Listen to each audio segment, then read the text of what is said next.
¿Qué tal a todos? Muy buenas tardes, son las 8:30 en Canarias. Ha salido adelante hoy el ingreso mínimo vital con el apoyo de la mayoría del Congreso de los Diputados y eso a pesar de lo bronca de la sesión, luego lo veremos, pero no ha habido ni un solo voto negativo, aunque sí abstenciones. Es una prestación que se va a cobrar a partir de este mes de junio, Miguel Vega Madrid, y que va a beneficiar directamente, Miguel, a 850.000 familias.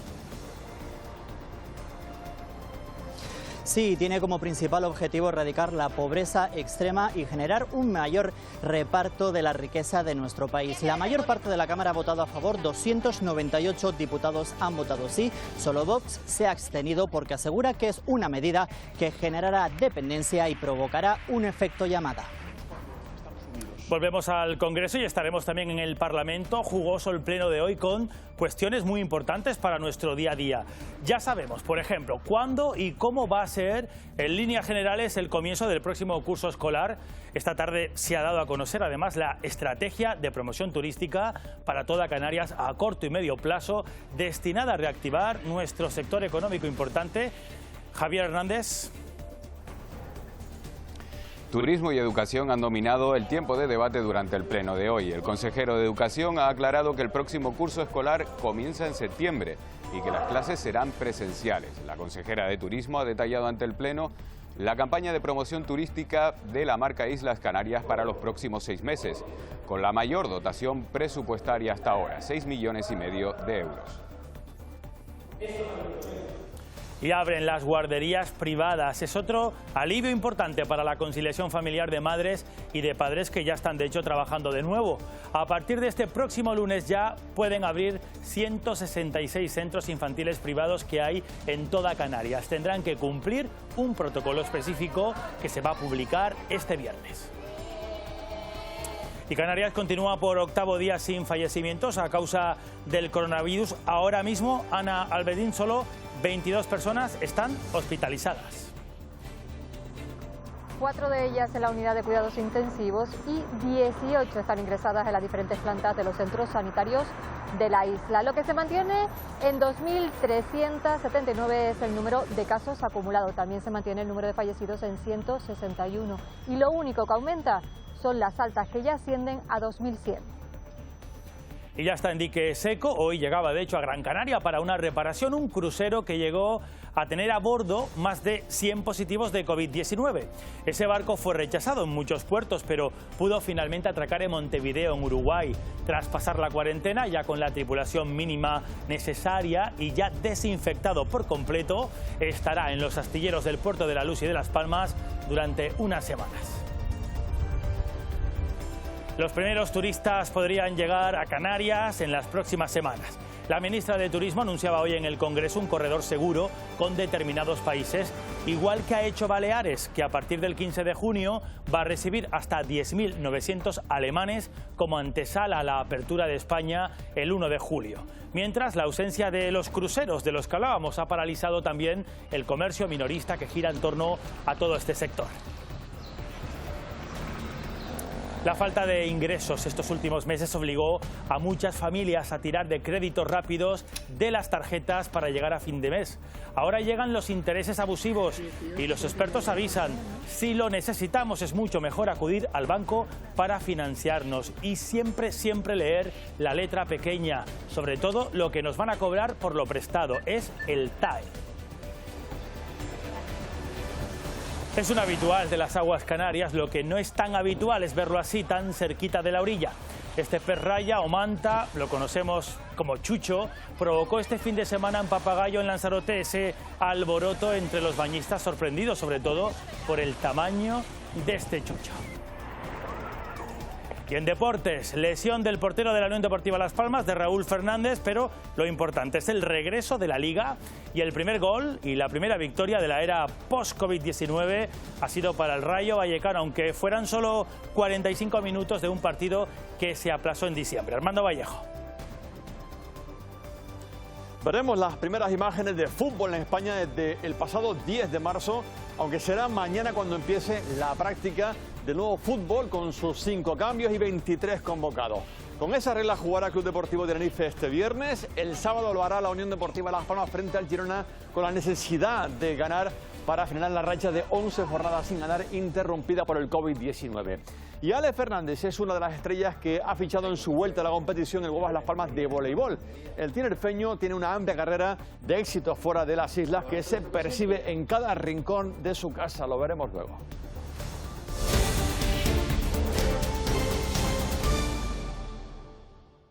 Han errado durante estas semanas uniéndose a la ultraderecha, creando ese frente del no a todo, oponiéndose a cualquier consideración y utilizando el virus precisamente para hacer caer un gobierno legítimo y democráticamente votado por los ciudadanos españoles. Si hoy usted tampoco valora estas propuestas tan necesarias, quedará muy claro para toda España que es usted y sus socios los que esparcen el veneno de la confrontación a todos los españoles.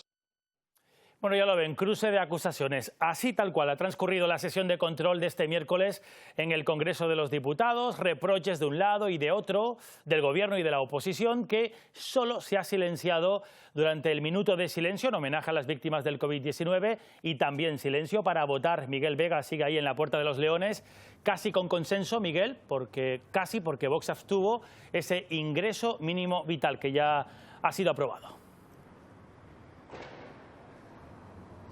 Sí, con 298 votos a favor, el Gobierno saca adelante una medida que considera de justicia social y beneficiará a 2,3 millones de personas en nuestro país. Solo Vox, los 52 diputados de Vox han votado, se han abstenido porque aseguran que es una medida que generará dependencia entre los ciudadanos y también producirá un efecto llamado de personas irregulares a nuestro país. Tanto Partido Popular como Ciudadanos han votado a favor, pero han criticado al Gobierno porque aseguran que con esta medida eliminan las competencias de las comunidades autónomas. Por su parte, los partidos nacionalistas canarios han felicitado al Gobierno porque con esta prestación se sacará de la pobreza extrema a miles de familias canarias.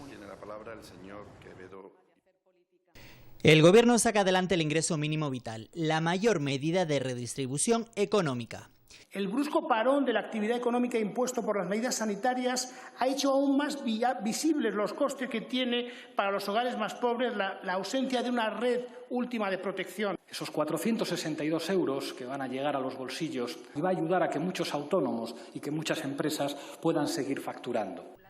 Los populares han criticado que se eliminen competencias de las comunidades autónomas y que no esté ligada a la búsqueda activa de empleo.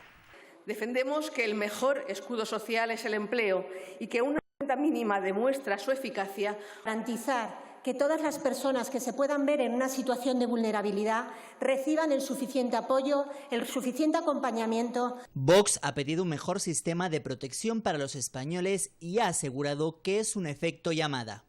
Ustedes han abocado a muchos ciudadanos al paro y a la dependencia de las colas del hambre y ahora parece que también a la dependencia de un subsidio perpetuo. Los partidos nacionalistas canarios han felicitado al Ejecutivo por devolver la dignidad a miles de familias canarias. Que hoy sea una realidad seria y importante y que dé dignidad en este país. 260.000 personas, pero sobre todo 130.000 niños, 76.000 familias. Es inaceptable que se considere la pobreza extrema y la exclusión social como algo inevitable y es absolutamente recomendable que se intervenga desde las administraciones públicas. Una medida incluida en el pacto de gobierno. Dando respuesta a una situación que es evidente y que es que en este país hay una distribución muy injusta de la riqueza, muy injusta. Una prestación que se cobrará a partir de junio y beneficiará a 850.000 familias. Vamos a quedarnos ahí en Madrid, en los juzgados en concreto, donde esta mañana declaraba ante la jueza el delegado del Gobierno en Madrid. Dice José Manuel Franco que cuando él autorizó la manifestación del 8 de marzo no había elementos que le llevasen a prohibir un derecho fundamental como el de manifestación. El delegado en Madrid es el único investigado por el 8M por un presunto delito de prevaricación administrativa por autorizar concentraciones no solamente en Madrid, del 15 al 14 de marzo en distintos puntos. Fiscalía y Abogacía del Estado piden el archivo de esta causa. Volvemos a Canarias, vamos con los datos del COVID-19 aquí en el archipiélago. Una cifra en la que nos fijamos, lo hacemos cada día, es la de enfermos de coronavirus. ¿Cuántos hay? Ana Albendín, y la cifra sigue bajando, sigue disminuyendo y casi siga. Efectivamente, cada día vemos cómo esa cifra va disminuyendo, y lo cual es una muy buena noticia. Ahora mismo en Canarias hay un total de 118 casos activos, de ellos 4 permanecen en la unidad de cuidados intensivos, 18 están ingresados en los diferentes centros hospitalarios de las islas y 96 se encuentran en sus domicilios con síntomas leves o simplemente son asintomáticos. Tenerife continúa siendo la isla más afectada por el coronavirus. Aquí se han contabilizado un total de 1.498 casos positivos desde que comenzara la pandemia hasta hoy. Se mantiene el número de fallecidos en 110 y lo que aumenta es el número de recuperados, que ya asciende a 1.328. Gracias, Ana. Y más de 100 personas infectadas de COVID-19 llegó a tener a bordo un crucero que hoy hemos visto cómo arribaba al puerto de La Luz y de Las Palmas. Ya no queda nadie del pasaje dentro, solamente la tripulación, la mínima imprescindible para que ese barco pueda llegar hasta Canarias. Paco Sánchez, ahora ese barco entra en el taller en Dique Seco. Efectivamente, el barco ya está siendo examinado y reparado, que es para lo que ha venido a Gran Canaria, tras sufrir toda una odisea muy diferente de la que tenían prevista cuando partieron de Australia rumbo a realizar un crucero por la Antártida. En cuanto aparecieron los casos de COVID-19, esa expedición se truncó y el barco se convirtió en un barco errante en busca de un puerto donde atracar. Hasta en 5 ocasiones se les denegó el atraque por motivos de seguridad, hasta que a finales del pasado mes de mayo pudieron atracar en Uruguay. Allí pasaron una cuarentena, los enfermos fueron trasladados a hospitales y después de garantizar que el barco podía viajar con seguridad, emprendió el camino de vuelta con la tripulación mínima e imprescindible, 20 personas, para poder navegar a atracado en Gran Canaria, donde está realizando, como decimos, los últimos toques, está recibiendo una puesta a punto antes de emprender el camino de vuelta hacia Australia. Gracias, Paco. Y las autoridades sanitarias siguen muy pendientes de varios brotes que se han registrado en la península en los últimos días. Un ejemplo, solo en el Hospital del País Vasco de Basurto se han registrado 30 contagios y ya están todos bajo control. Pero a pesar de eso, la evolución de la pandemia continúa siendo positiva, sin fallecidos y 167 nuevos positivos en las últimas 24 horas. Hablamos de toda España. Fernando Simón ha considerado que tenemos que comenzar a preparar ya planes para controlar posibles casos importados una vez que se abran las fronteras. Y falta poco. El director del Centro de Emergencias Sanitarias ha anunciado que se están estudiando también recomendaciones concretas de cara a la vuelta del curso escolar en el mes de septiembre. Tenemos que evitar, en la medida de lo posible, el que a las entradas y salidas de los colegios haya aglomeraciones que echen por tierra el esfuerzo que se hace dentro del colegio. Esto se puede conseguir con varias opciones. Una de ellas es, por ejemplo, el escalonamiento en la entrada a los colegios. Y en los recreos y en los patios lo mismo. Pues de esa vuelta al cole se ha hablado mucho hoy en el Parlamento de Canarias. El consejero de Educación apuesta por que sea una vuelta a clase presencial al 100%. Otra de las cuestiones que se han tratado es la reactivación del turismo. Para conseguirlo se va a seguir una estrategia, Javier Hernández, centrada en la promoción. La consejera de Turismo, Yaisa Castilla, ha presentado ante el Pleno la mayor campaña diseñada hasta ahora para la promoción turística de la marca Islas Canarias. Se van a invertir 6,5 millones de euros durante los próximos 6 meses, con promoción diferenciada para los mercados local, nacional e internacional. Aunque en este último caso estará en función del proceso de reapertura de fronteras de los países emisores. Castilla ha avanzado también que los protocolos de actuación para el sector estarán validados por el Ministerio de Sanidad antes de que finalice este mes. Quiero anunciar que en los próximos meses vamos a afrontar la mayor inversión promocional de los últimos años y posiblemente de la historia de esta consejería. 6,5 millones de euros en 6 meses, sin ir más lejos. El consejero de Educación, José Antonio Balbuena, ha aclarado hoy varias cuestiones importantes. Por una parte, ya sabemos que el próximo curso escolar va a dar comienzo en septiembre y que las clases serán presenciales. Aunque antes, ha dicho el consejero, habrá que definir las más de 200 pautas que van a determinar en qué condiciones se va a producir ese inicio del próximo curso escolar.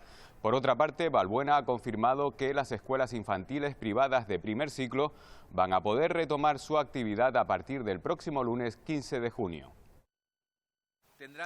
La incertidumbre de estos días en torno a cómo y cuándo será la vuelta a clase subía a la tribuna de la Cámara Regional. Me gustaría saber si para hacer posible esa presencialidad ya han evaluado el estado de esos supuestos centros cerrados de los que dispone la Consejería. Que escenifique todas las variables posibles.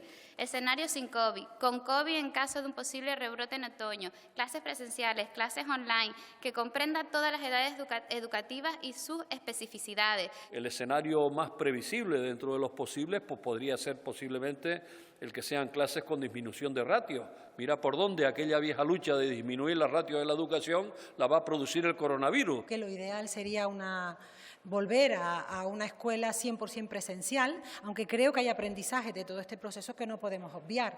La enseñanza online en entornos virtuales no es nueva y tiene elementos positivos que yo creo que no debemos despreciar. El inicio del curso escolar sea a la inversa, es decir, que no empecemos desde los más pequeños a los mayores, sino que sea desde de los mayores a los más pequeños.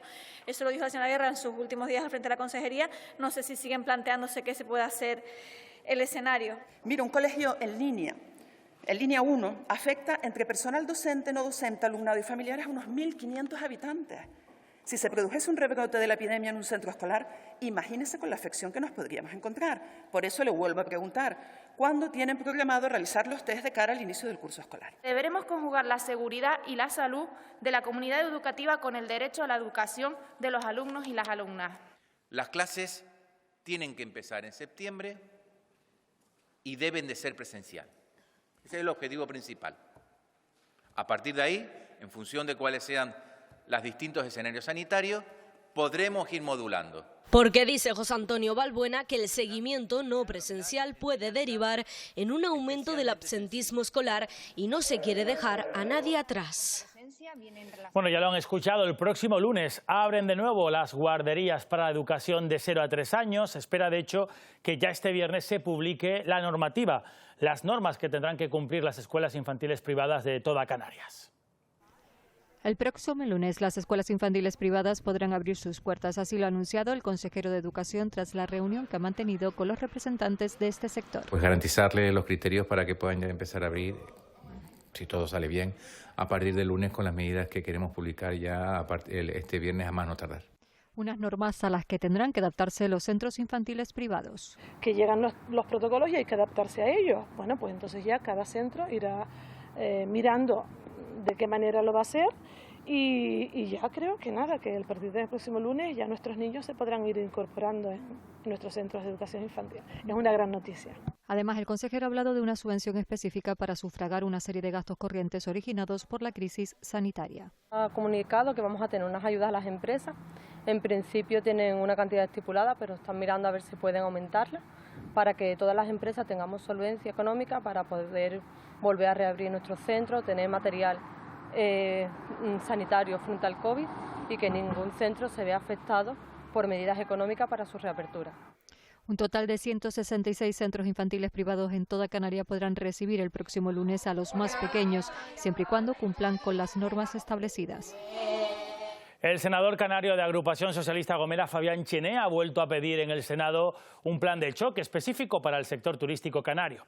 La ministra Maroto, la ministra de Turismo, le ha respondido que el Gobierno está preocupado por el conjunto del país, pero especialmente por las islas.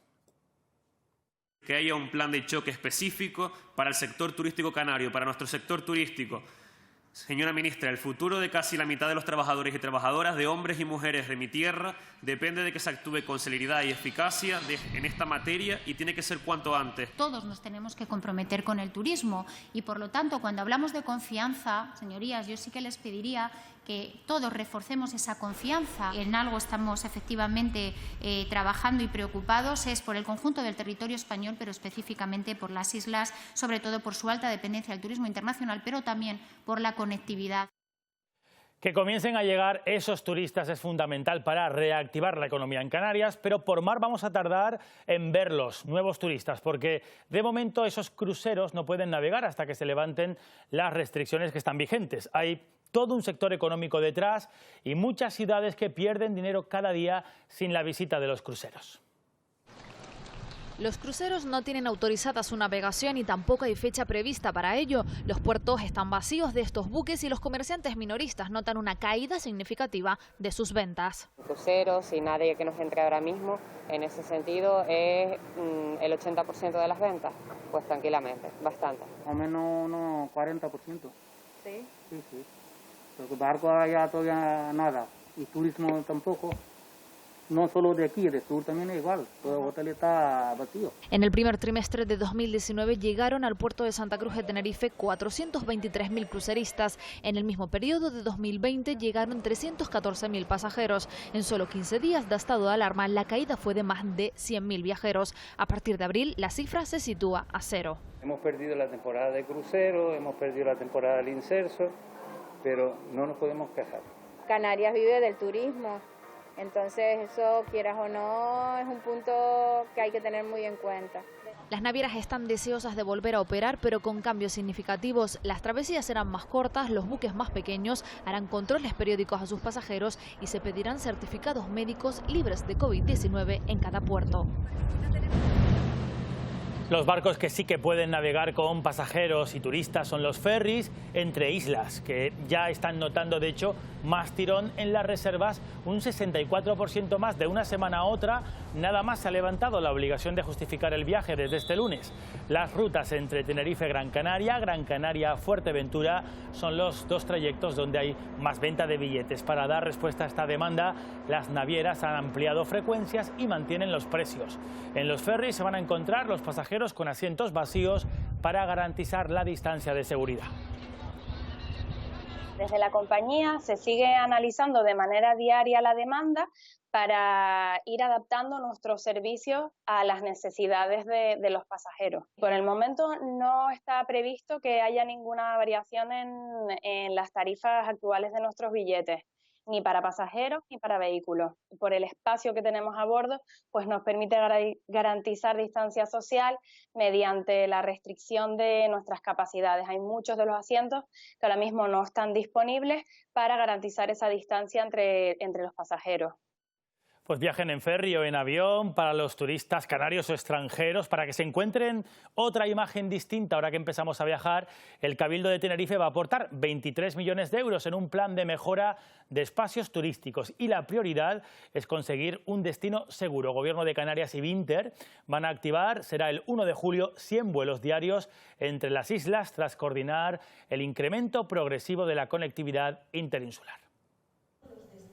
Una reapertura del turismo en 3 etapas de promoción. Lo prioritario, establecer protocolos sanitarios para garantizar la seguridad de turistas y también de los residentes. Recuerda el presidente insular que Tenerife ya tiene experiencia. Y de 1000 personas que estaban en aquel hotel, entre trabajadores y hospedados, al final solo 7 personas habían contraído la enfermedad. Aquella fue una experiencia de éxito cuando no había ningún manual ni ningún criterio preestablecido para saber cómo había que actuar. Y esa forma de trabajar fue una manera de presentarnos ante el mundo como un destino responsable. Además, el Cabildo trabaja ya en la realización de una encuesta de intención de viaje a los 3 principales mercados emisores de la isla, al resto de España, Reino Unido y Alemania. Lanzarote continúa con 3 casos de coronavirus que están activos ahora mismo. 2 mujeres están hospitalizadas y el menor que llegó a la isla a bordo de una patera y que está ahora mismo en aislamiento. Este COVID-19 ha obligado a Salvador Cruz a mantener cerrado el camping de Papagayo. La única zona, Paco Luis, buenas noches, habilitada aquí en Lanzarote para acampar no abrirá sus puertas. La decisión comunicada por el Cabildo cuenta con el visto bueno de la Asociación de Campistas y de la Asociación Cultural Recreativa de Caravanistas. Desde el Cabildo descartan abrir el camping de Papagayo porque aseguran que ante esta emergencia sanitaria no pueden garantizar la seguridad de unos campistas que, eso sí, han pedido que se busquen otros espacios para poder acampar este verano con todas las garantías. Ese camping de Papagayo en Lanzarote estará cerrado, pero lo que abren ahora en fase 3 son los campamentos de verano. Alivio para los progenitores y también para los pequeños de la casa. Es la alternativa preferida para sus vacaciones de verano y las reservas en su mayoría ya han comenzado. Los campus y campamentos como el del Garañón en Gran Canaria se adaptan a la nueva normalidad. Como medida principal, las plazas se limitan. Nunca hemos hecho campamentos superiores a las 75 plazas. Este año la vamos a limitar a 60 y la principal razón es para poder darle más espacio a los niños dentro de las cabañas. Los niños dormían de 6 en 6 en los campamentos y este año hemos decidido reducir el ratio para poder darles más espacio y que duerman de 3 en 3. La mayoría de los campus comenzarán a final de mes, pero desde esta semana ya han comenzado a abrir sus puertas ajustando sus precios a la nueva situación.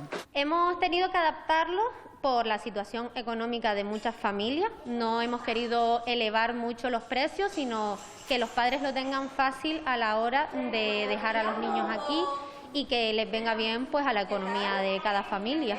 Por eso se cuidan al detalle todos los elementos que se puedan usar durante las actividades. Los niños necesitan estar con niños, sociabilizarse, por su psicomotricidad, necesitan desarrollarse. Solos o acompañados bajo techo o al aire libre, niños, jóvenes y también padres encuentran en los campus y campamentos la mejor solución para el verano tras el confinamiento.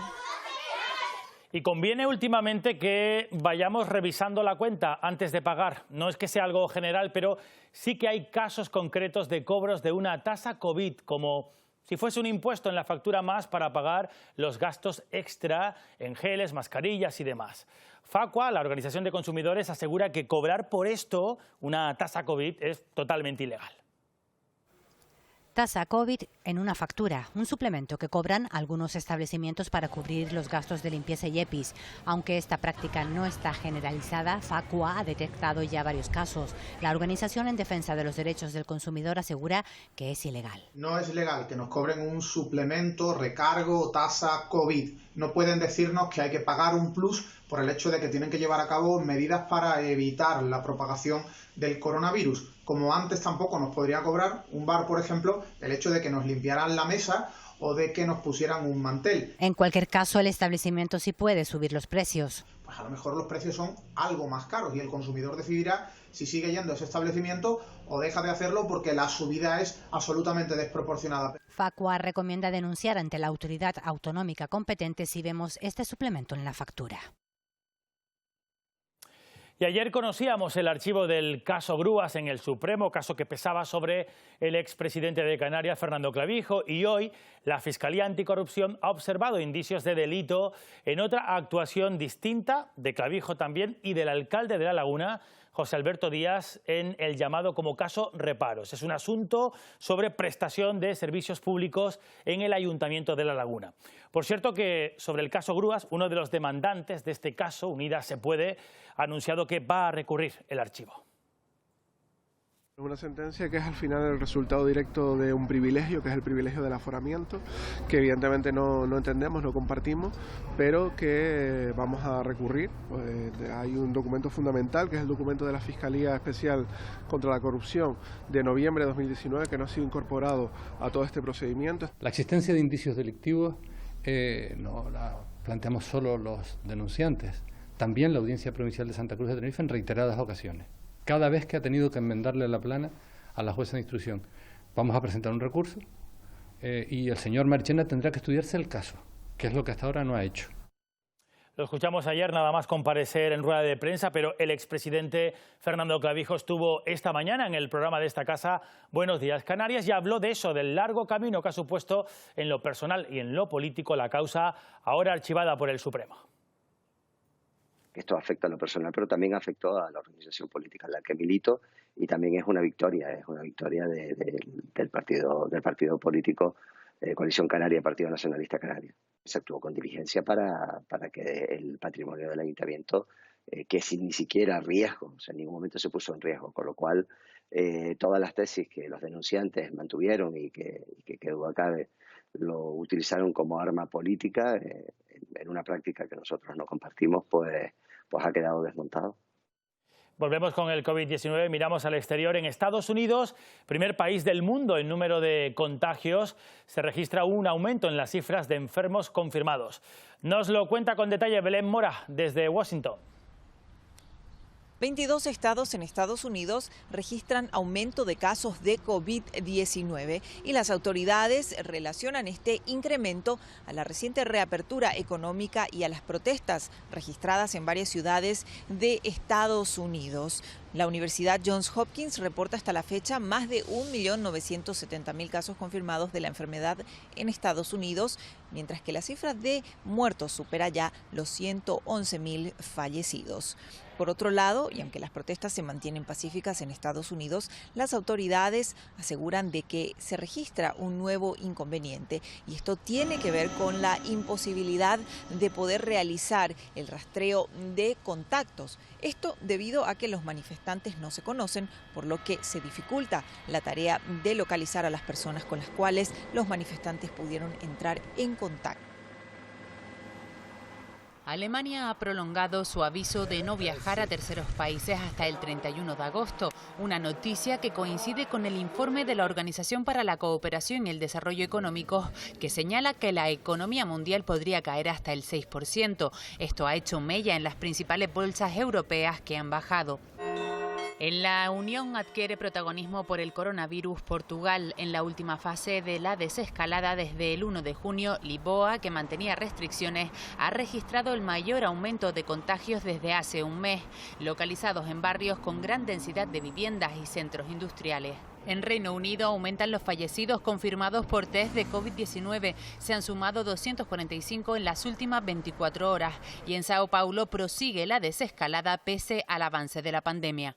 El tercer país más afectado por la COVID-19 de África, Marruecos, ha prorrogado en cambio el estado de emergencia sanitaria hasta el 10 de julio, aunque contempla una reducción gradual de las restricciones según la evolución del virus. Todos tenemos que salir a buscar qué comer. Es la situación que viven muchos comerciantes en Ciudad de México, que se han saltado las normas gubernamentales y han reabierto al público. Desde el Ministerio de Salud del país aseguran que aún no han alcanzado el pico de contagios.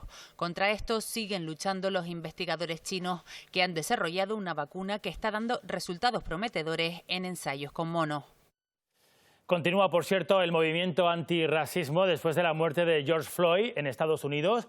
Antes hemos estado en Washington, ayer veíamos las imágenes de su entierro y hoy han continuado las protestas por todo el país. En Seattle, los manifestantes accedían al ayuntamiento exigiendo una reforma policial y la renuncia del alcalde. Y St. Paul, la capital de Minnesota, se ha convertido en el epicentro de todos los actos reivindicativos. Hemos hablado con una canaria que vive allí y nos ha contado esto. Después de la muerte de George Floyd, Minneapolis y St. Paul se sumieron en una continua violencia mezclada con protestas pacíficas, pero actualmente llevamos ya una semana sin ningún acto violento. La lucha por la justicia todavía continúa. La gente está pidiendo desmantelar la policía.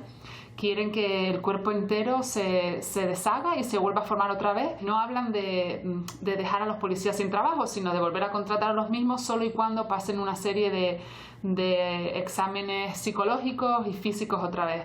Porque quieren que el cuerpo de policía se vuelva a formar desde el principio y para que estos hechos que han ocurrido en las últimas semanas no se vuelvan a repetir. Vuelta a Canarias, en el norte de Tenerife. Eva Trujillo, buenas tardes. Tenemos que hablar de un posible caso de violencia de género. Sí, buenas noches. Un posible caso de violencia de género porque agentes de este puesto de La Orotava, en el norte de Tenerife, han detenido a un hombre de 62 años de edad tras presuntamente amenazar con un cuchillo de muerte a su pareja en la vivienda de ambos. Fueron familiares de los dos quienes alertaron a los agentes de una fuerte discusión y cuando se personaron en la vivienda ubicada en el barrio de La Perdonama intentaron calmar al hombre y finalmente pudieron proceder a su detención. Tras ser trasladado a los calabozos, ya ha pasado a disposición judicial y será el juez quien finalmente determine si estamos ante un nuevo caso de violencia de género en la isla de Tenerife. Gracias, Eva. Seguiremos muy atentos a esta situación, a este posible caso de violencia de género, como decimos, en el norte de Tenerife. Y la economía de las familias canarias se está viendo afectada por esta crisis sanitaria. Para poder pagar los gastos básicos, como los recibos, la cesta de la compra, llegar a final de mes, han optado muchos por pedir créditos rápidos o tarjetas de crédito revolving, que luego generan una cadena de intereses que resultan abusivos. Hemos hablado con una abogada, asegura que lo mejor es siempre pedir préstamo personal a nuestra entidad bancaria de confianza. Durante esta crisis sanitaria, muchas familias han tenido que solicitar créditos rápidos o tarjetas de crédito revolving para pagar gastos básicos. El problema, según los expertos, son los intereses abusivos. Tipos de interés escandalosos de 400%, 2000%, 100%. O sea, fíjense que lo que les decía, la media de un crédito, de una tarjeta de crédito normal está en el 18%. A esto se suma que no se puede hacer frente al pago. Entonces las entidades comienzan a acosar al cliente. Llamadas diarias y mensajes y de todo. Y da igual que tengan cláusulas abusivas, ellos van a seguir insistiendo. Es más, cuanto más abusivo es el préstamo, muchas veces más acosadores son. Por eso los expertos recomiendan tratar de evitar la tarjeta de crédito y acudir a un préstamo personal. No nos queda más remedio que utilizar la tarjeta de crédito, intentar pagarla al contado o en el menor plazo posible. Y tratar de buscar una tarjeta de crédito que sea competitiva. Y la competitividad no está en el saldo disponible, sino en la TAE. Mientras más baja sea la TAE, más competitiva será nuestra tarjeta de crédito. Porque aseguran que los llamados créditos ventajosos pueden resultar muy peligrosos. No caer en la trampa de pagar pequeñas cantidades mensuales pensando que se paga poco, porque realmente al final verás que dentro de 10 años todavía sigues pagando la tarjeta. Muchos usuarios terminan recurriendo a los tribunales. Reclamar producto por producto y se están ganando en todos los tribunales, pero no nos queda más remedio que acudir a un procedimiento judicial.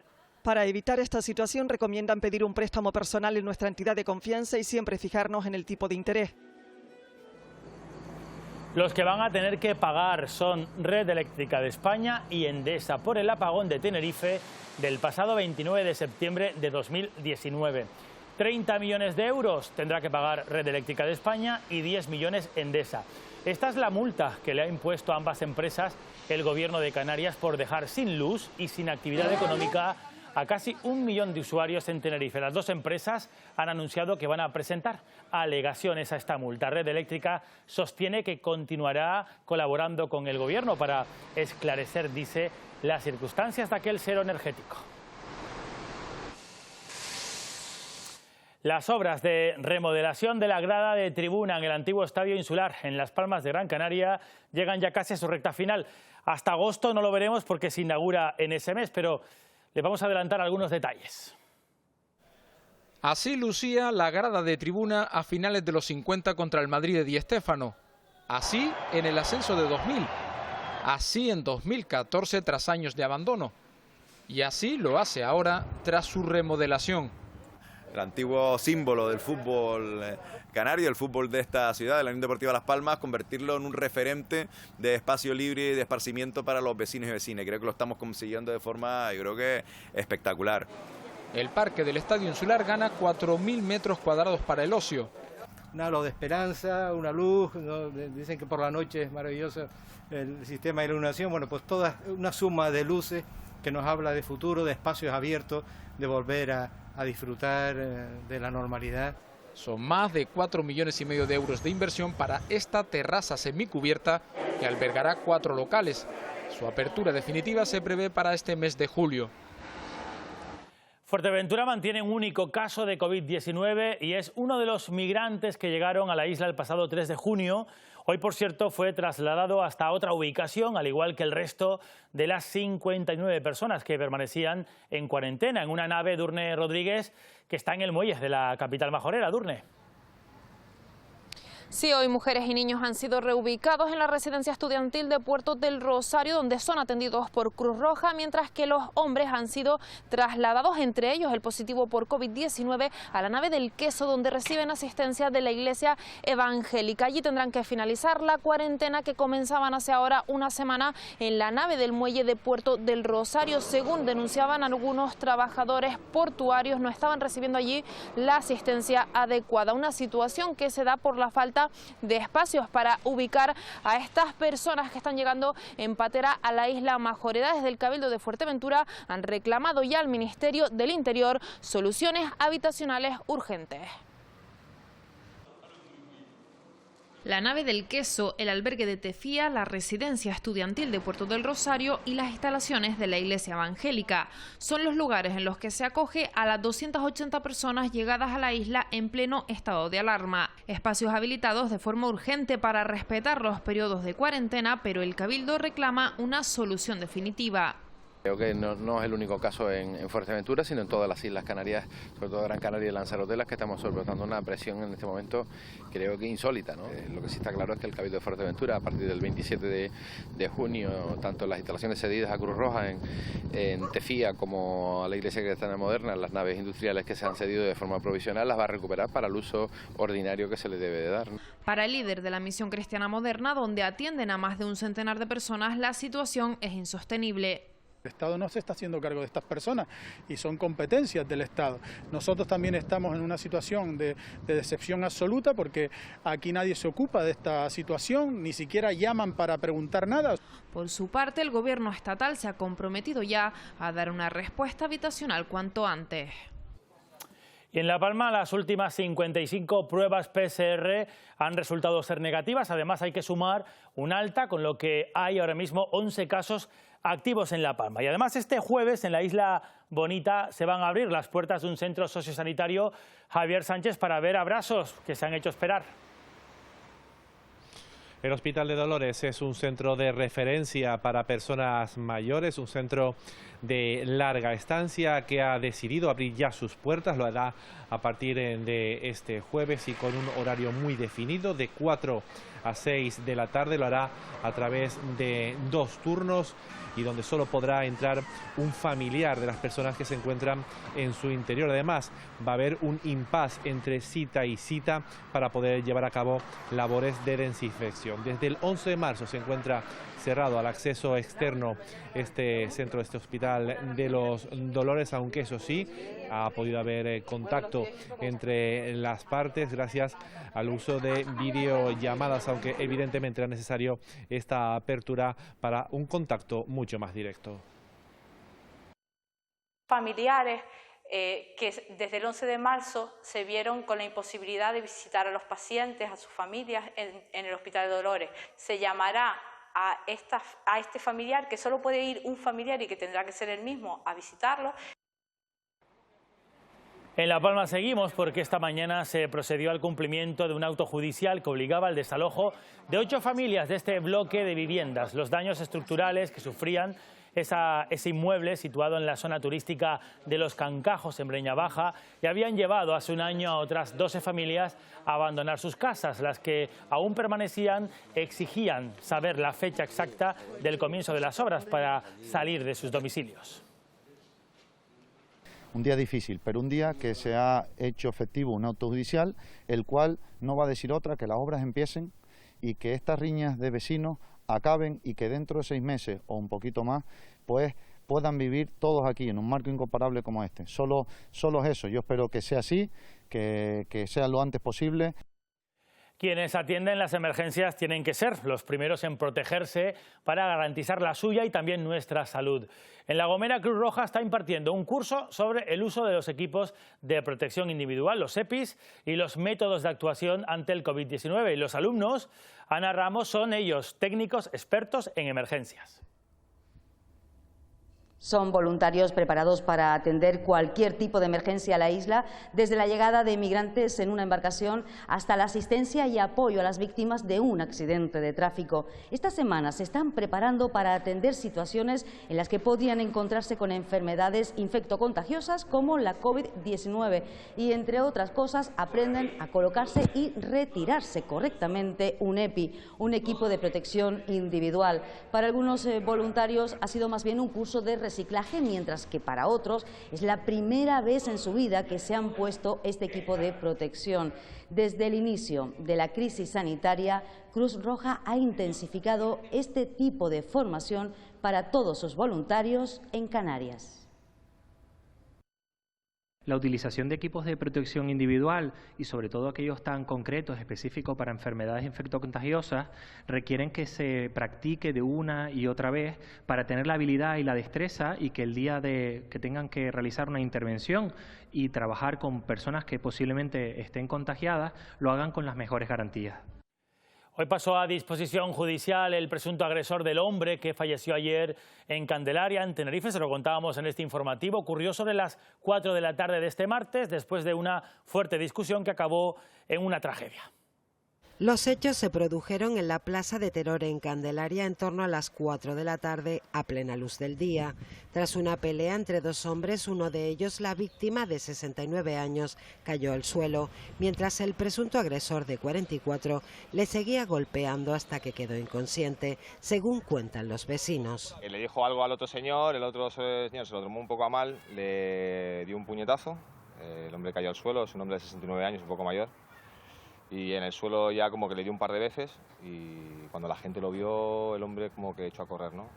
La víctima, que se encontraba en parada cardiorrespiratoria, fue trasladada al Hospital Universitario La Candelaria, donde finalmente falleció, mientras el presunto agresor ha pasado a disposición judicial.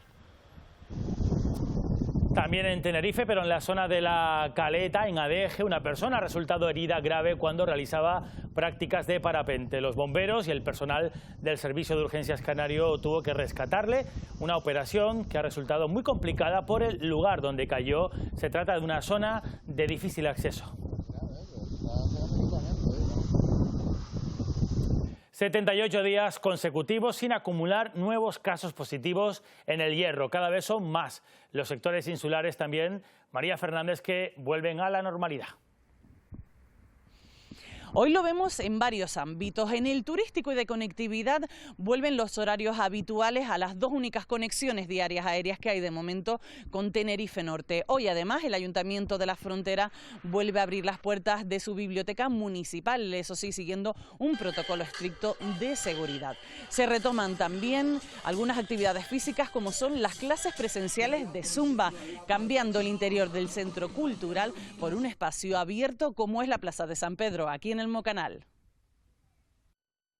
Recuperando todo el tiempo que hemos perdido, aunque aprovechando las tecnologías hemos hecho también las clases online vía Zoom, que también han sido del agrado en estos 3 meses. Siempre cumpliendo las medidas de seguridad, distancia de 2 metros, mascarilla tanto al inicio como a la terminar la actividad, higiene de las manos con geles hidroalcohólicos.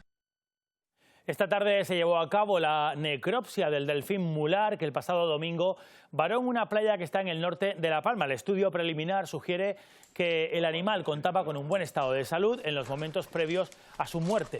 Una hembra bien alimentada y con algún leve problema coronario. Las causas de la muerte se van a poder conocer después del análisis de las muestras que se han tomado. Será en unas 2 semanas. Puede haber tenido un shock o un estrés muy fuerte por alguna razón. No descartamos igual interacción con pesca. Segundo lugar, tenemos que ver alguna opción que pueda estar combinada por un estado de salud relativamente bueno y que pueda estarle progresivamente afectando. Y esta manta es el pez raya más común en aguas de Canarias. Lo que no es tan habitual es verlo así, nadando, como están viendo, cerquita de la orilla y rodeado de gente. También se le conoce como chucho y este fin de semana provocaba este alboroto de curiosidad entre los bañistas que se encontraban en una de las playas de Papagayo, sorprendidos al ver un ejemplar tan grande y así, al alcance de la mano. Por cierto, esta noche a las 10:15 van a poder seguir aquí en Televisión Canaria el programa especial Reconstruyendo el Paraíso, la realidad del turismo en época de coronavirus. Con este trabajo, esta casa se adentra en hoteles vacíos, playas desiertas y comercios cerrados. Es un programa que presenta el periodista José Luis Domínguez y que se hace eco también del éxito del operativo sanitario que se llevó a cabo el pasado mes de febrero en el hotel de Costa Deje en Tenerife. También nos ofrece una mirada a finales del siglo XIX y al boom turístico de los años 60. Así terminamos. Se quedan ya con Armando Vallejo con los deportes. Después, Victorio Pérez con Una Hora Menos. Descansen. Buenas noches.